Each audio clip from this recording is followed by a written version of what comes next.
thought this would be the perfect time to explain the wood chip method and how effective it really is. Some people call it the back to Eden garden method. Um, Whatever you want to call it, it works.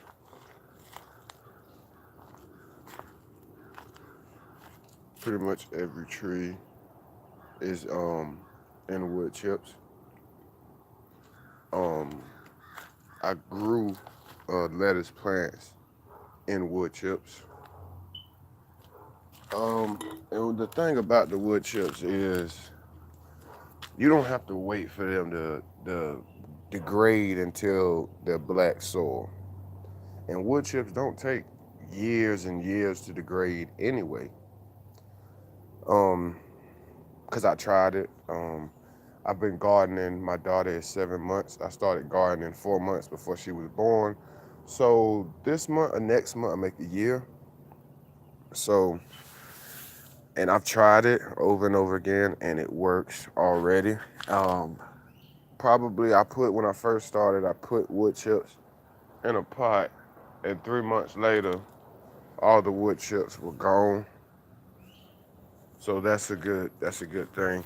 And if you see how lush this lettuce plants is, we got two different types of lettuce here. Look how lush it is, and it's growing in a container with my Shireno Satsuma orange tree, which is setting fruit and flowering. If it'll focus, maybe not. There it is. There it is. So I'm growing it directly in this pot. It didn't degrade much to any. I sowed the seeds right in the pot. So you could sow the seeds right in the pot despite what people tell you. It's quite easy and the plants love it. As you can tell, they absolutely love it.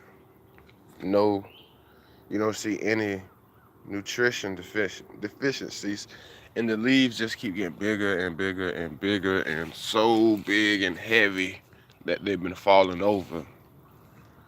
And I direct sown these seeds right in the wood chips. Let me show you what I did. I did the same thing with this lettuce plant growing. Um, Excuse me. I did the same thing with this lettuce plant right here. Come around. Which is growing in the pot with my cherry mango tree, which is also flowering. Okay. Um, and you see, leaves are huge, no nutrition deficiencies. And look at the guess you could call it the stem or the base or whatever you want to call it on the lettuce. It's very thick. And I direct seeded that one in there. And this is my car red navel orange tree. And again, I direct seeded, looks like kale here, but I think this is a different variety of collard. But this is collard right here. I sowed mustard turnip in here. So, and look how big these leaves are. I sowed these in January in the pot, direct seeded it right in the pot. And this is all I did. I'm gonna give you an example. All I did, move back the wood chips. There was no soil because I stacked my wood chips. Let me show you on a better one. One that I piled up the wood chips on. Here's because I grow right in with my trees and they don't seem to be struggling. Although all my citrus need a chelated iron treatment. Um, I've already thrown Epsom salt on the roots, but that's something they need right now. Found me a pot. I just use this one. So the mulch is very thick. Bought some wood chips, and you could direct seed right in them. Victoria, you could direct seed right in the wood chips. You don't have to let them sit and degrade and all of that. And I haven't found any, like, okay, if you put the wood chips in the soil, that is bad. That's very bad. I do that with my compost. When I make my homemade compost, I put wood chips in the compost. But if you're gonna put a tree in there, the thing what happens, wood chips will strip the soil of nitrogen. It'll take the nitrogen out of the soil. But as it breaks down, it'll release it back into the soil. So that's why you should never put the wood chips in the soil with a plant or a tree. But on top, it's perfectly fine. People say you shouldn't do that with citrus trees. I've got wood chips on every citrus tree I own. See, baby Maya lemon, wood chips, and organic matter that just fall in the pots, leaves. Um, calamansi orange, uh, Shirenu satsuma orange, wood chips. My other Maya lemon wood chips, and they're not, the yellow in the leaves is not from the wood chips, but rather um, nitrogen. They need to be. What up, Carl? They need to be fertilized again, and they need chelated iron. Pretty much it's chelated iron that they need at this moment right now. But really, Victoria, when you go to plant, um, I didn't even. There's no soil level. I have to dig a little bit deeper for soil. I literally just did this. Put the seed in there. I didn't even bother to cover the seed the first time. Then I put some more vegetables in here too. But I didn't even bother to cover the seed the first time. I just put it in there, left it alone. 4 days later, I started seeing green pop up. Now, the second time I did it, I did do this. I dug into it and I did do that a little bit. But that's not necessary. You don't need to cover the seed when it's in wood chips because I think the darkness of the wood chips is good enough for it. So you could direct sow right in wood chips despite what people tell you. Wood chips do a lot for your plants. I'm talking about they help it suppress disease. It keeps moisture in the soil. It fights against some pests. It breaks down, and as it's breaking down, it gives your trees some free fertilizer. Wood chips work. They absolutely work. And as you can see on my kale plant that's going in the flower, wood chips, and you can see they're almost about degraded now. You can almost start to see the soil. But how do you keep your potted tree so healthy? I live in New York and would like to container garden. Well, Victoria, everything I have is in a container. Everything from tomatoes to Swiss chard and these type of containers to okra to peach trees to nectarine trees to persimmons. Just bought this persimmon. This is the nursery pot. It needs a new pot. I will give it that soon. But the way I keep them so healthy, because I don't fertilize a lot. I really don't. I give them a liquid fertilizer every time I drink too much. Yeah, I pee on my trees a lot, high in nitrogen. Um, but I don't fertilize a lot. But one thing I make sure the pot never gets dried out. And then you have to, when you put the tree in the pot for the first time, it's good to put some fertilizer in there with it and some cow manure. So as the roots get bigger, as the roots grow, they'll already have some food. So and but I mulch, Victoria. That's the big thing that I do. I mulch. I mulch. I mulch. I need to even mulch my corn plants because I just repotted these and separated these ones. I need to mulch these as well while I'm out here. But that's one thing. And I grow strawberries in a container. That's very easy. Whole bunch of vegetables in this container. Look how close all these are. Look how close they are. But mainly, Victoria, I mulch. I mulch with leaves.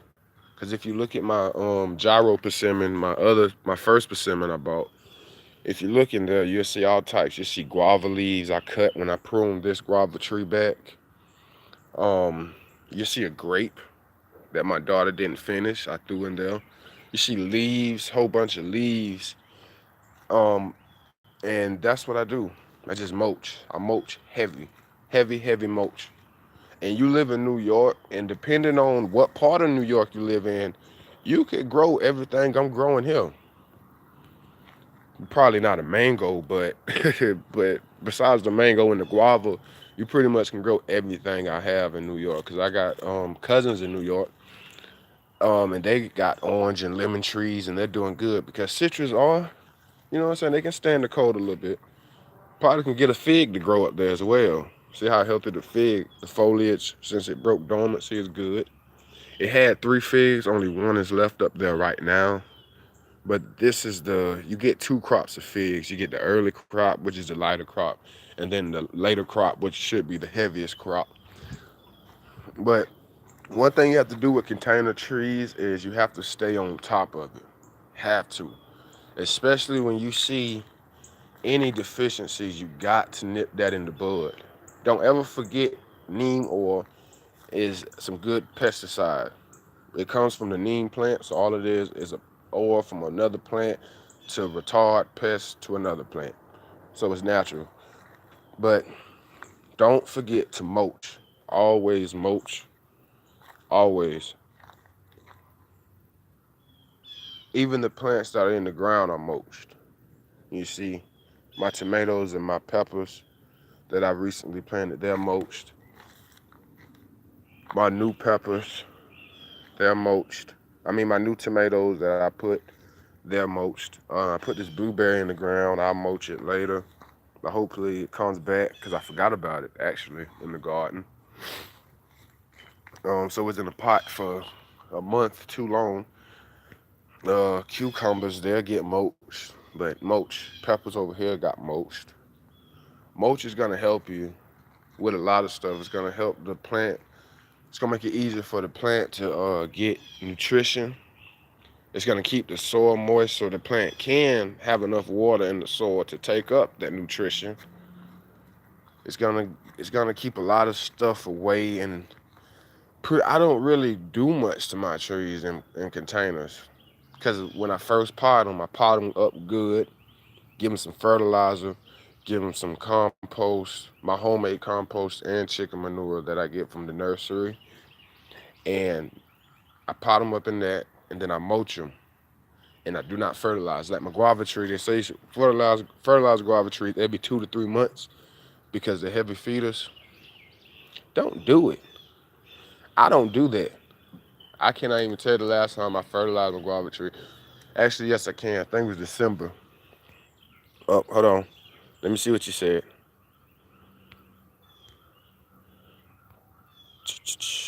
Which are your favorite plants and why? My favorite plants to grow. Mm, I love growing lettuce. Um, my first time growing lettuce, different varieties. I got oak leaf red. I'm growing romaine, Bibb, Tropicana lettuce, uh, ball Ballstrom, all types of different types of lettuce. I like growing lettuce.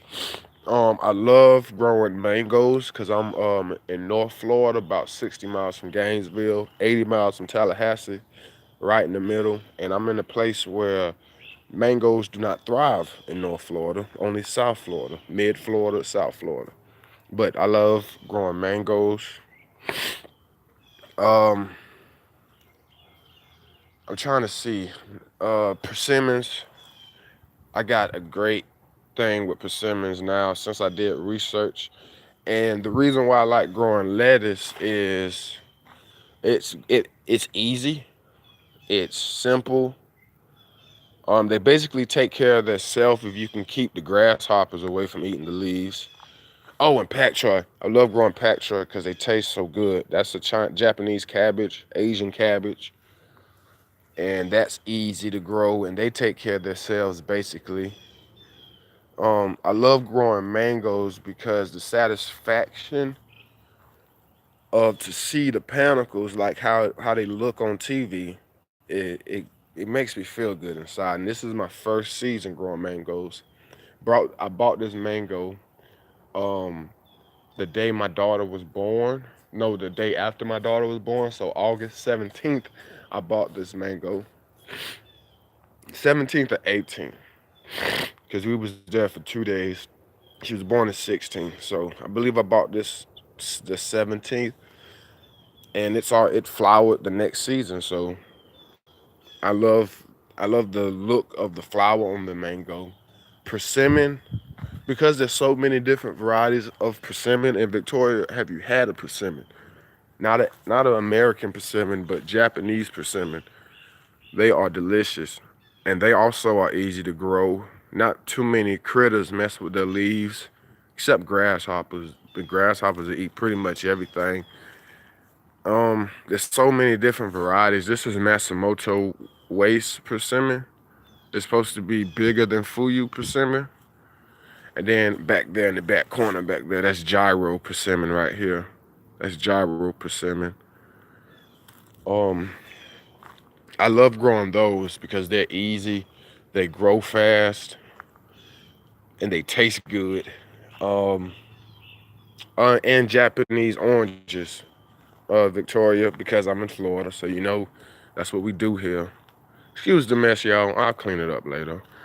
But this is Shireno Satsuma. It's in the sweet orange variety, and it does very well. I love Japanese oranges. Japanese oranges. The original Asian oranges. Because citrus come from Asia. How long until fruit? On what? The persimmon? It fruited last year. Well, this one did. I bought it with 7 fruit. This little stick had 7 fruit last year. 7 fruit. I was uneducated on persimmons, and I didn't know you could eat them green, especially if they're non-astringent. Non-astringent means you don't have to wait till they're fully ripened, and you won't get that sour taste people describe as your head going inside out. But this fruited last year. Um, because this one is a bigger tree. All my citrus fruited last year, and they're fruiting right now. Yes, in the citrus. See, the Maya lemon has fruit, and it just set fruit. It just flowered. As soon as spring started. All my citrus have fruit on them right now. Maya lemon, it has another baby fruit and flowers. Ponderosa lemon, I didn't even say anything about that one. But this is supposed to be the biggest lemon on the planet. Ponderosa lemon, and it's not even ready, not even close. It gets way bigger than this. And then it has fruit on it. I bought this one, Shirenu Satsuma, with 3 fruit on it. And again, it's about to make fruit. We got dragon fruit over here growing limbs. Um, Persimmon, and like I was saying, like this one is a bigger tree. Um, it should give me a lot of fruit. Not a lot of fruit, but at least something for me to work with. Like I can see the flowers right now coming out. The persimmon flowers, they're weird. I seen some the other day, like right there. That is a persimmon flower right there. So it'll fruit this year as well. Um, but when you buy, especially citrus, if you don't buy it with fruit, don't expect to get fruit from it until the next growing season. But you will get fruit off persimmons fairly fast. They fruit young. A lot of people like to pick the fruit off. I'm not a big. The only thing I'll thin is peaches. This is Florida Gold Peach. Oh yeah, and I like growing peaches too. Because Florida, we're not supposed to grow peaches, but the University of Florida made this little hybrid here that'll still make fruit with our low chill hours. But um, the only thing I'm gonna thin is peaches because they'll keep these little fruit on there, trying to keep them on there to see if they'll do anything. It just suck away the energy from the other peaches that are doing well on the tree. So that's all I do. I'll thin peaches, but I'm not a big thing on thinning, especially on citrus. Citrus are thin 80 to 90%, they say, of the fruit that they flowered. So not a lot of fruit will be on this tree. But yeah, I hope you do a container garden. It's very easy. It's not complicated. When you go to when you go to put your trees in containers, make sure you use a well drained soil.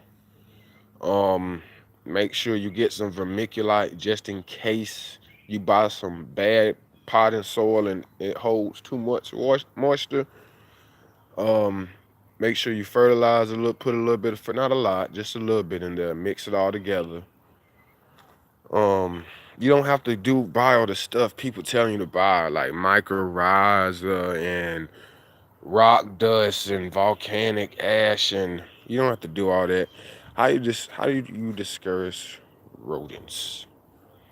Uh, well, I heard some people around my neighborhood tell me that wood chips are a good deterrent for rodents. That's what they say. But pee, I know it sounds crazy, but urine is a great discourager for rodents. So if you pee on your plants, like I pee on my plants to fertilize them as well as discourage any other animals that may have the audacity to come and mess with my garden. But pee definitely does work. A lot of people tell me that because the smell of the urine is a different scent, so they saying, "Oh, somebody else has been here already." So I'm not gonna mess with it. But it's the scent of the urine. That's a natural remedy. A lot of people say it really works, but it works. I know a lot of people that use it on YouTube and in real life.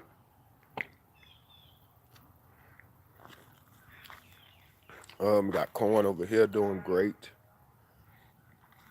But wood chips, wood chips, wood chips. You can plant your vegetables and wood chips. Don't forget that. Papaya doing good in wood chips. Oak Street Orchard.